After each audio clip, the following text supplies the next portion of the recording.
Fala, nação! Tudo bem com vocês? Saudações rubro-negras! Vamos conferir o que a imprensa tem falado do nosso Mengão. Já segue o canal para se manter informado. Só vou dar uma opinião sobre o Flamengo. Enquanto o Corinthians, Santos, São Paulo, Grêmio, Internacional, Ceará, Fortaleza, todos esses clubes, todos, os 18 clubes do futebol brasileiro, se vocês não prestarem atenção que não dá para ter mais transfer ban, não dá para ter mais administração errada, ou vocês tomam tento, ou você, se não, esquece. Vai ser Bayern no Campeonato Alemão. 12 títulos consecutivos. Vai ser o que vai acontecer com o Flamengo. E aí, o Palmeiras vai ganhar 3, 4, sabe? Dos 12, o Flamengo ganha 8, né? Aí o Palmeiras ganha 4, ou ganha 5. Vai ser isso que vai acontecer nos próximos anos. Ninguém mais nesse país vai ganhar Campeonato Brasileiro e Libertadores. Talvez Copa do Brasil, que é diferente o campeonato para mim. E mata-mata, que aí dá pro Corinthians, dá pro São Paulo, dá pro Santos. Sem isso, esquece, porque vocês enxugam gelo, vocês administram mal, vocês fazem os clubes ficar pior do que já está. E o Flamengo vai nadar de braçada nos próximos 10 anos. Vocês prestam atenção. Nosso Mengão está imbatível. Em forma de futebol e em forma de reportagem, sim, com o Pedro Henrique Torre e também com o Cícero Melo, que está de volta aqui no Sport Center ao vivo, trazendo essas informações. Como é que estão os rubro-negros por aí, hein, Cícero? Porque, olha, a empolgação é enorme e tem muito motivo para isso, hein, Cícero? É verdade, uma goleada, um massacre como esse de 8-0 deixa o torcedor eufórico. O Flamengo já era favorito para conquistar o título de campeão brasileiro. Com uma goleada dessa, está assustando aí todos os adversários. Você sabe, né, ô Bruno, que o torcedor é muito criativo, né? Eu estou acompanhando aqui alguns amigos e as redes sociais e achei muito legal uma sacada que os torcedores estão tendo aqui. Eles estão dizendo, esses 60 mil torcedores que compareceram ao Maracanã, que eles não compraram ingresso e sim pagaram um couvert artístico para ver esse show que o Flamengo deu. Achei muito interessante, o torcedor é realmente gozador, criativo e se aplica bem mesmo. O Flamengo hoje está dando show, né? O Flamengo não está só ganhando, jogando bem, está dando show de bola. Foi uma apresentação memorável realmente, num dia também muito ruim para o adversário. E o Flamengo igualou, então, a maior goleada na história do Flamengo em campeonatos brasileiros. Já tinha ganho de um 8-0. Foi contra o Fortaleza, mas há muito tempo atrás, aquele histórico time do Flamengo, com Zico e companhia, em 1981. E foi a maior goleada do Flamengo na era dos pontos corridos. A maior goleada, na verdade, na era dos pontos corridos em todos os times. E essa é a terceira maior goleada da história do Campeonato Brasileiro, contando até sem os pontos corridos. A primeira, Corinthians 10-1 no Tiradentes do Piauí em 1983. E a segunda, o grande rival do Flamengo, Vasco, 9-0 contra a Tunaluz de Belém do Pará em 1984. O Pedro fez o seu 6º hat-trick, chegou a 102 gols no novo Maracanã e agora é o 8º maior artilheiro da história do estádio. O Zico é o líder com 334 gols. Alexandro preocupa, saiu sentindo dores na panturrilha, tem convocação aí da seleção, já foi convocado. E o Flamengo, 46 pontos ganhos, 76% de aproveitamento, 44 gols marcados. Realmente o Flamengo está destoando, tá acima da média de um time que vai ser campeão brasileiro, que tem tudo para ser campeão brasileiro, vai brigar por esse título. Uma última informação. Próximo jogo do Flamengo, que o adversário já deve estar preocupado, é o Grêmio. Domingo no Maracanã, 4 horas da tarde. Será que vai ter couvert artístico de novo, Bruno? É um show da Broadway, viu, Cícero? Um Hamilton. Já assistiu o Hamilton, Mário? Não assisti. Ah, já assisti, claro que já. Então. Sim, eu não assisti ainda, mas falam que é eu já muito bom. assisti, é muito bom. Você assistiu? Assisti. Então, eu confio aí na sua Minha qualidade crítica. como espectador. Isso. Exatamente, na sua crítica. Bom, a gente assistiu o Flamengo ontem e foi impressionante. 72% de posse, a gente já viu.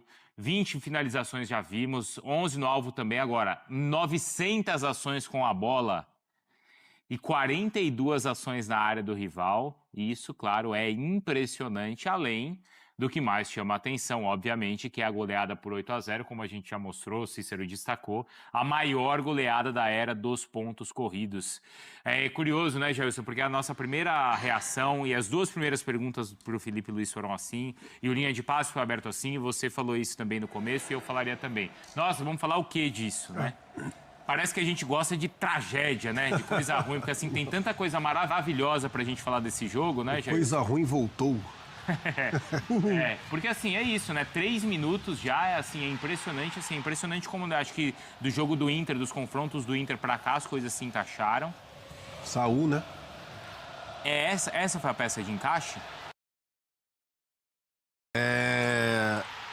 8-0, a gente vai falar do domínio, amplo domínio, campo de ataque, o time do Flamengo que a gente ali, né, com os números, 905 ações com bola, ações na área do rival, mas a tranquilidade na troca de passes, aquela hora que você já desarma o adversário, dando passe para frente, já colocando alguém em situação de contra-atacar, isso daí é tudo passe de primeira, Arrascaeta, Plata. Essa sequência aí é brincadeira. Que aí chega no Varela que o Samuel Lino poderia atrapalhar, quer dizer, o Plata poderia atrapalhar, ele abaixa, que o Samuel Lino deve ter falado alguma coisa e dá a chance de você ajeitar para o companheiro melhor posicionado. Então, assim, acho que a peça de equilíbrio que faltava era o Saúl justamente como segundo volante, junto com o Jorginho. E o Samuel Lino, por exemplo, pelo lado esquerdo, ele não é o ponta que a todo momento... Que a gente viu até naqueles 38 minutos iniciais contra o Atlético Mineiro, lembra, Bruno? Que a gente até chamou a atenção de toda hora ele indo dentro, indo pra cima. Ele tem se mostrado mesmo com menos número, mesmo com pouco número de gol, né? Que ontem ele fez o primeiro gol com a camisa do Flamengo. Mas é que ele está sempre tentando alimentar o companheiro. O companheiro que está melhor colocado, ele tenta fazer o drible, mas ele tenta dar o passe. Então, assim, o Samuel Lino sendo a válvula de escape pelo lado esquerdo, o ataque que a gente já falou aqui algumas vezes, né? Que pode ser ocupado por Pedro, Bruno Henrique, o Plata. O Plata lá pelo lado direito indo muito bem. Quando o Luiz Araújo entra também, continua funcionando da mesma forma. Então, assim, eu acho que a peça que faltava em relação ao equilíbrio da organização tática, a organização com a bola, era o Saúl. Era o Saúl, esse segundo volante, que estava faltando para ter ali a companhia do Jorginho, né? Para, assim, todo mundo tá jogando em sua posição. Por exemplo, o Arrascaeta não tem que baixar para organizar, o Luiz Araújo não tem que baixar para organizar. Então, tipo assim, óbvio, a gente enaltece o Lino, enaltece o Pedro com esse gol aí que é brincadeira, chovendo molhado falar, enaltece o Arrascaeta também, que mais um jogo espetacular do Uruguai, mas o Saúl, para mim, foi a peça que realmente faltava para equilibrar esse time. E não tem para ele, e é normal quando tem aquele tipo de argumento, poxa, o cara chegou, o cara vem de fora, o cara precisa se adaptar. Tanto isso serve, claro, para o Lino, mas também para o Saúl, mais ainda por ser estrangeiro, e já está jogando assim, Mário. Passa muito pelo Felipe Luiz, né? O conhecimento do Felipe Luiz com o futebol desses atletas. E esses atletas também conhecem o jeito Felipe Luiz, não necessariamente de trabalhar, mas de ver futebol. Né? E aí você pega jogadores de altíssimo nível, a assimilação e a execução é absurdo, né? Léo Pereira, Léo Ortiz, Pedro e Rossi, os únicos que estavam na derrota para o Cruzeiro, no Campeonato Brasileiro.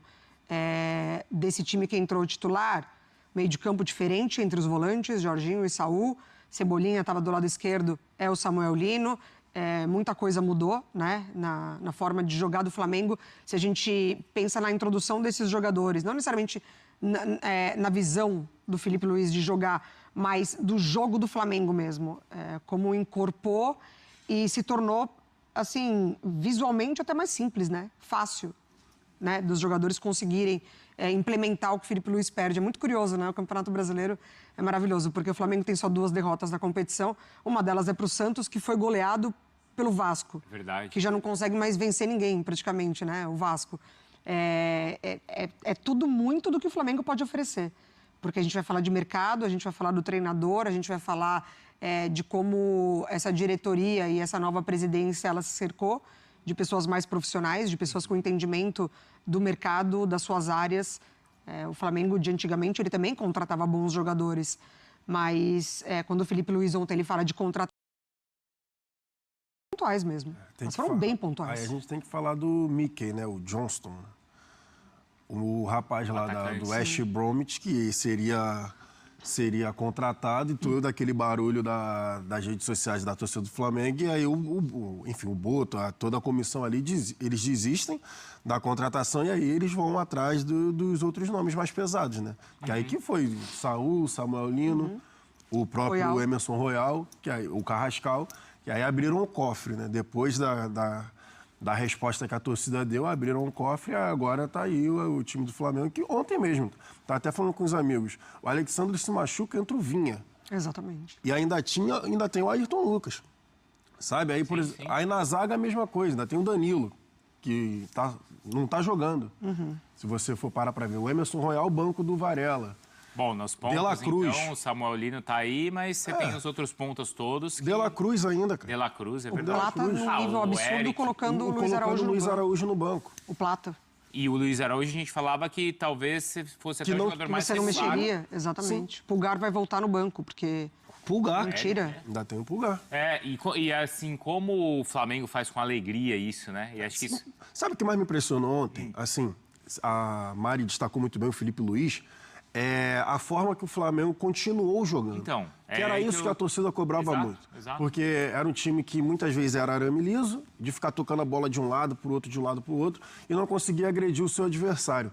Ontem, com 3 minutos, já estava 2-0 para o Flamengo, e o Flamengo continuou marcando lá em cima, continuou marcando a saída de bola, e todo mundo com 2 toques na bola, não teve passinho virando a cara, não teve tentativa besta de caneta, lençol, de tentar humilhar o adversário.